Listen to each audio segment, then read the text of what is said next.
coming home. And Jared Goff's been keeping the lawn cut and everything. Whose house is it? So, okay. Who's gonna feel the most comfortable in this crib? Like, who's gonna It's feel the most comfortable? clearly going to be Jared Goff. This is the game I wanted. You all know. So are Seth, the Detroit fans gonna be able to boo Matty Stafford? absolutely.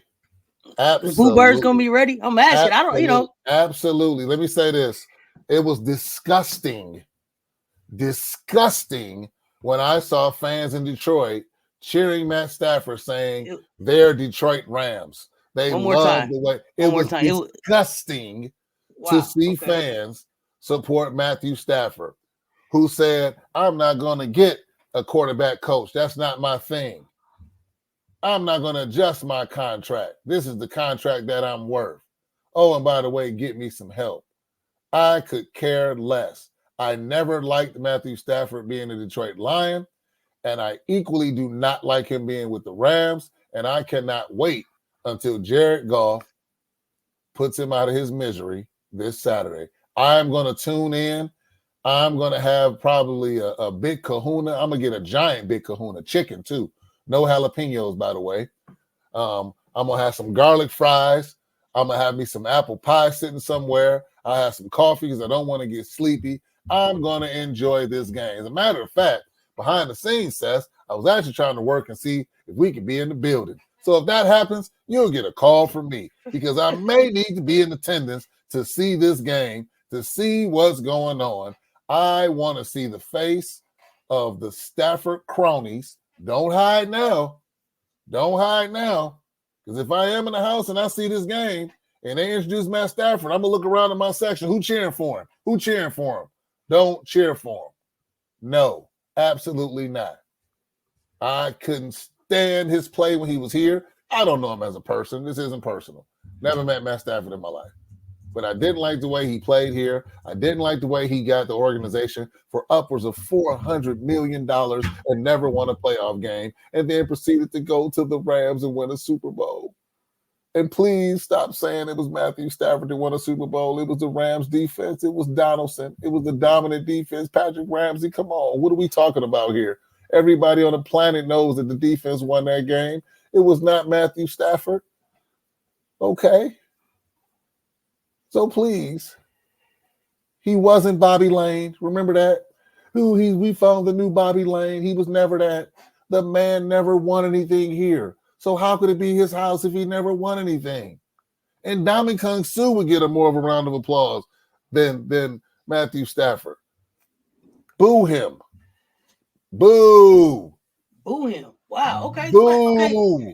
Okay. Outside of Matthew Stafford. Outside of Matty Stafford. And then I think, did we see Carson Wentz? I just have to go here. Did we see Carson Wentz take off for a touchdown, a draw touchdown against the Niners this weekend? No.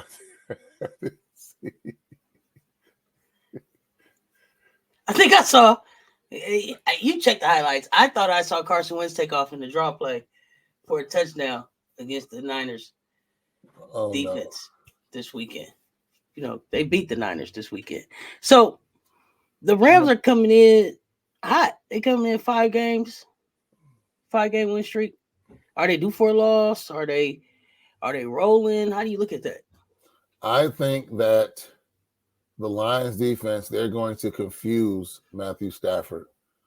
I think that, another thing too, let me look him up. Matthew Stafford's main, Laporta. He will not be playing. That is a huge loss for Matthew Stafford. No, that's not Stafford. That's Goff. I mean, not Laporta. I'm sorry. Who the wide receiver for Rams? Oh my. Who? Puka Nacua? Nope. Who? Let me see. Hold on. Let me find it. Cooper Kupp? Nope. You stumping me here, Coach.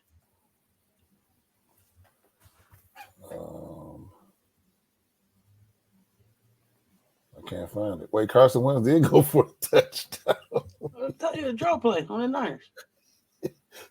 Oh, yeah, I'm sorry. It is Cooper. Wait, Cooper Kupp. He was already on injured reserve. He was already hurt. So it's Puka Nacua just broke the record, I thought. Oh, he did. Okay. So no, maybe it was. Maybe they were talking about Goff's weapon may be out. Maybe it's Laporta. Laporta has I think they said like an outside chance of possibly playing. So that's the concern. That's the concern for me. I would love to see the Lions get the win. I would love to see that just to put on for the city. Since I got here, I've been saying Lions not trash. Since Campbell got here, you have audience. Seth has been saying that. Since Campbell got here and started talking about biting off kneecaps, I laughed at the press conference and was just like, that shit's just crazy enough to work in the D, man. Just only in the D it could work. And they drinking the Kool-Aid and they drinking the juice. And then it looks like, surprisingly, I want to say like the offensive coordinator and the defensive coordinator are up potentially for interviews for head coaching jobs, maybe with the Commanders. Yeah. So, a lot of good things happening. Because Ron Rivera got fired. Riverboat Run. So a lot of good things happening around the Lions organization. So I'm concerned about the injuries. Laporta may be out. Somebody else went down. But I think that this is going to be, can the Lions wide receivers expose the Rams secondary? The Rams secondary is nowhere near as good as they used to be. They still heavily rely on their pass rush. And one thing about Goff, he's not the most athletic, but he will get rid of that ball. I think that the Lions have a 1-2 punch at the running back position, which could keep Matthew Stafford off the field, which is one of the biggest weapons too. Keep him off the field. He can't sling the ball if he's not on the field. So I think the Lions are going to ground and pound him. I don't think it's going to be like a blowout. I think it's going to be one of those. I think the Lions are going to play bully ball with him. I think I think they're going to establish the run and feed off of that. The bonus is going to be the confusion of Matthew Stafford. They're going to throw a lot of different looks at him. And trust me, I know some of those defensive backs that were here which are very few, that were here, they're chomping at the bit to get a sack on Stafford. I can guarantee you that. The place is going to be electric. I think they're going to boo Stafford every time he touches the ball. Just my thoughts. I think the crowd is going to be relentless on Stafford. I think they're going to boo. Really? Is that so there's no love in the city for him? I mean, so my experience with Matt was the Lions were not very good and figuring it out and starting to get into this turnaround. As he was heading out as I was coming into the city, but I would hear wonderful things that him and his wife would do in the city for the city, and they did all of this charitable stuff, and the city just loved them and all of these things. So I thought that there would be some love in the city, but we know whose house it is. It must be Jared's house. And so if it's Jared's house, then the question is Jared ready to defend? And can he defend without Laporta? And you have, I think St. Brown went out briefly in this last game too. He'll be back though. I think he came back. You had the safety go out, Brown. This game is going to come down to who's the better manager, and you have to go with the home team. I think Goff is going to be a better manager in this situation. He's not going to have stats. Well, he's not going to have stats jumping off the page, but he's going to manage this game just enough to win it. Meaning, give me 220 yards. I'm going to say at least maybe one interception. He's prone to make maybe a one mistake. Give me 3 touchdowns, 1 interception, 220. That's enough to beat the Rams. The Rams are not as high powered as they used to be. Yeah, they've been in a little bit of a streak lately, but they haven't faced a defense like the Lions. The Lions' defense has been a little underrated. Hutchinson will get a hold of Stafford, maybe more than once. So, oh yeah, I expect Hutch to have a great game. But are you concerned that the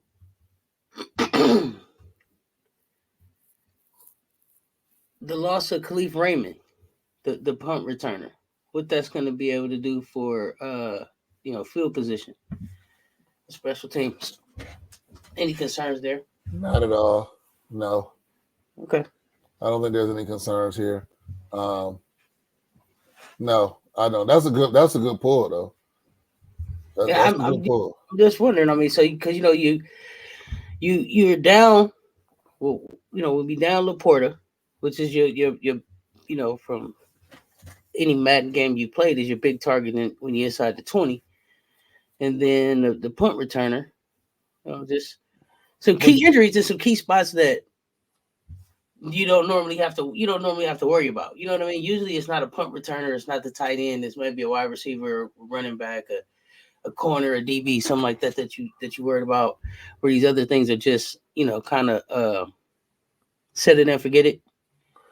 Business as usual type position. So, but I think that allows more out routes, more shots down the field, which is a good thing for the Lions. I like when Goff go down the field. Even if it's not successful, he opens the top on the defense. And that's one thing the Rams' weakness right now on this team is experience. They have a very young team. They've never been in a situation like this, with the exception of a few players on the defensive side of the ball. So that's another thing that's going to play to the Lions' strength, playing in such a hostile environment. The Lions, they're going to be their offensive. You know what? Another thing, too, their offensive line is very inexperienced. And I mentioned their wide receiver core. I mean, it's a different thing. This is the playoffs. There's going to be a different environment out here for you. This is going to be different. This isn't the typical Sunday. Like, it's going to be loud the entire game. These wide receivers have to step up. And that offensive line, you can't hear. You better be on point with your coverages and what you have to do to keep Stafford safe, because he's not going to be able to hear half of the calls out there. So City going to be rocking. Yeah, I expect a heavy, heavy, heavy pass rush by the Detroit Lions. The City going to be rocking. Yeah. And even though, they're going to be playing indoors, still coming inside from real cold. It's going to be the only thing cold in the city. Right. That's the only thing that concerns me a little bit. Indoors, and Stafford's strength is throwing the ball. We know that. I look for him to throw between 45 and 55 passes this game. They're going to throw. They're not going to be able to run. They're going to have to throw the ball. So, So here's what I will say this. If it's a shootout, the Rams have a great chance of pulling off an upset. If it's bully ball, Lions. And when I say bully ball, I'm talking like 24-17, 24 to, but if it's one of them 45 or something, no, you can't keep pace with an arm like Stafford. Even though I don't like anything about him, I can't say that you don't want to go touchdown for touchdown with him, or pass. You don't want to do that. I've been saying the Lions not trash, and I am gonna stick with the Lions not trash. And I don't know. I want to see the blowout.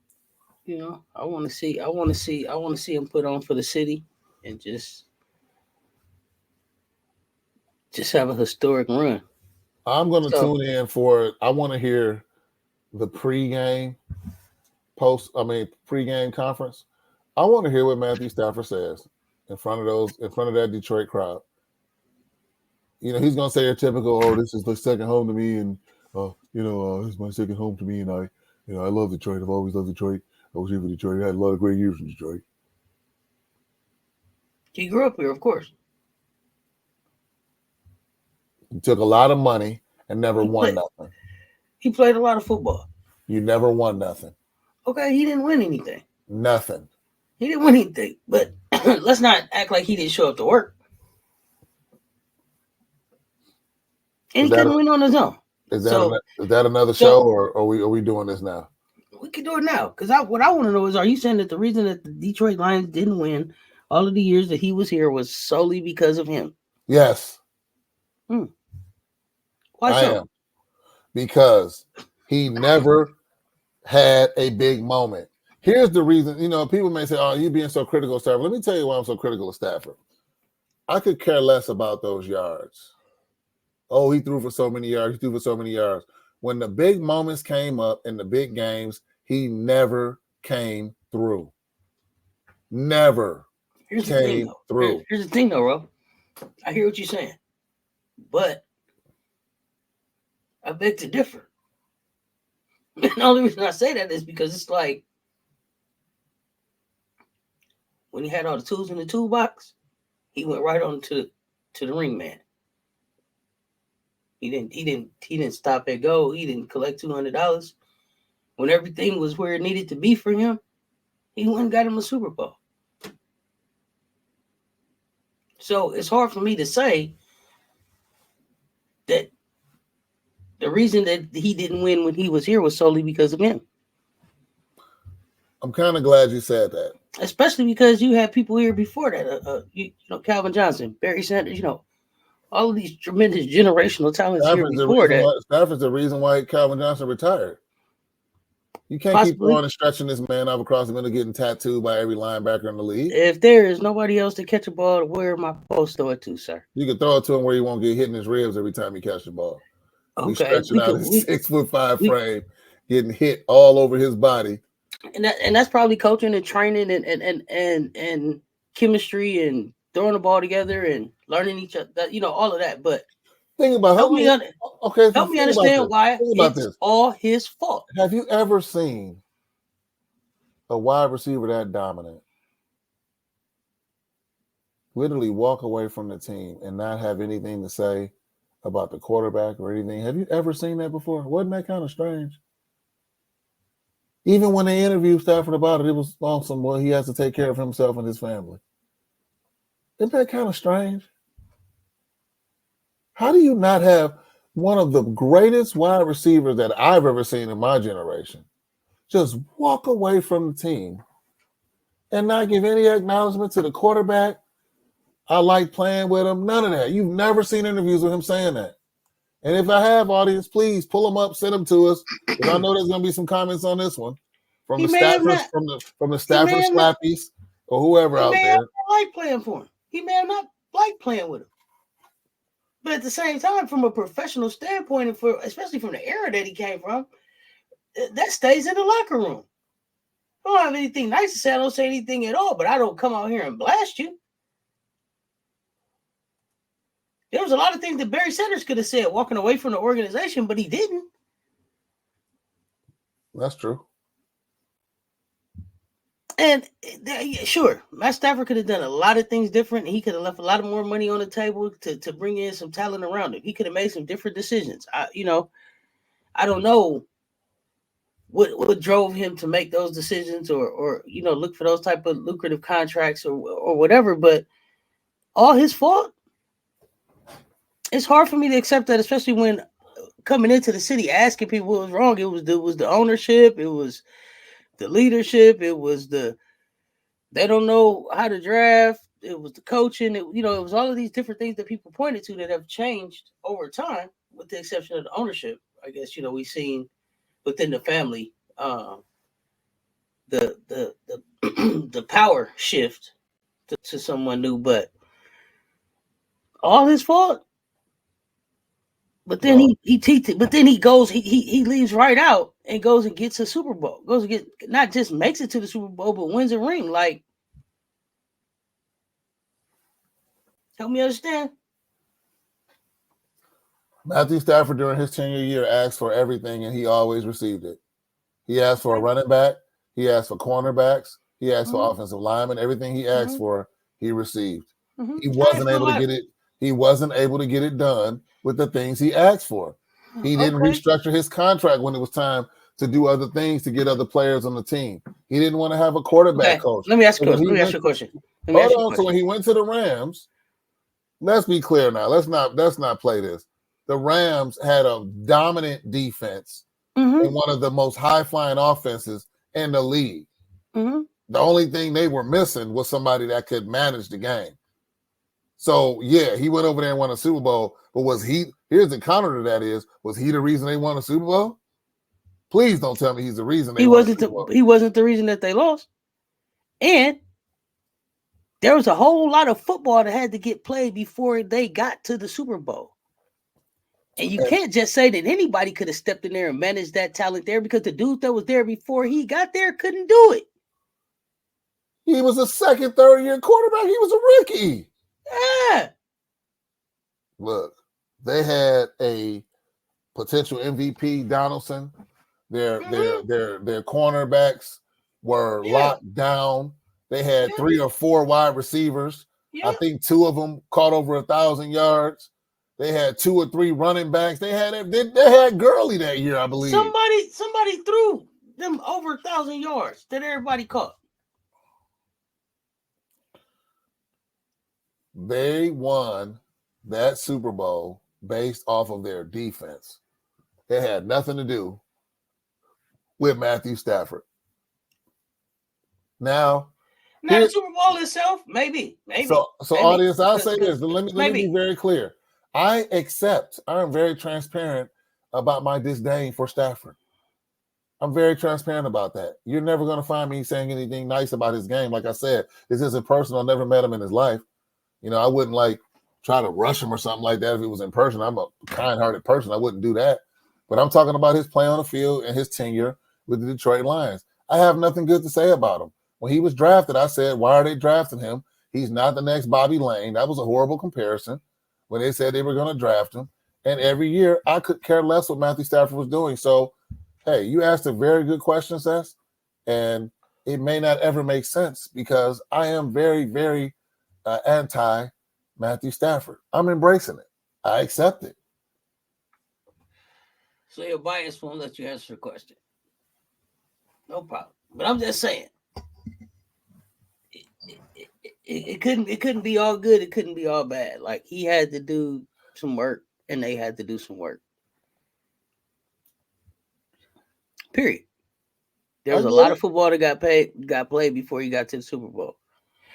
And I want to say, was that the year Odell played? Yes. Odell had a lot to do with the winning of the Super Bowl. But somebody had to throw Odell those balls. That was the year they had Odell. And again, he was like a bonus piece. They were already loaded. And then they went somebody had to throw somebody had to throw Odell those balls. And so, like I've been saying a lot today, records are made to be broken, but championships stand. And he got one. And Jared don't. So it's Jared's house, and he got to defend. And the Detroit Lions got a hell of a defense. And I expect the building to be rocking. I expect the city to be on fire. And I expect one pride to go crazy. So that's what I'm looking for. It's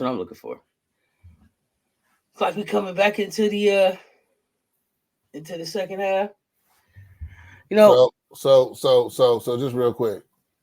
Matthew Stafford's passer rating in the Super Bowl was 89. He had 3 touchdowns and 2 interceptions. That is not a stellar performance at all. No, but I also would say I would have expected his rating to be higher had Odell been able to finish the game. So I'll put that out there because I feel like Odell has been dominating.